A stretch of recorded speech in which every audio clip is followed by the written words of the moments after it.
Once the frog fell in a vessel of the hot water. The water was still on a gas stove.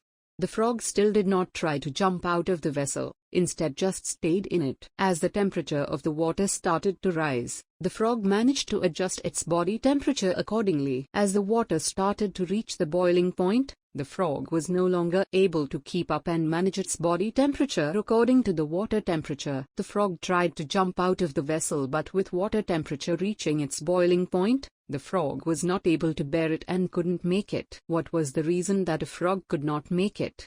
Will you blame the hot water for it? Moral: the frog could not make it due to its own inability to decide when it had to jump out. We all need to adjust according to the situations, but there are times when we need to face the situation and take the appropriate action, when we have the strength to do so before it's too late.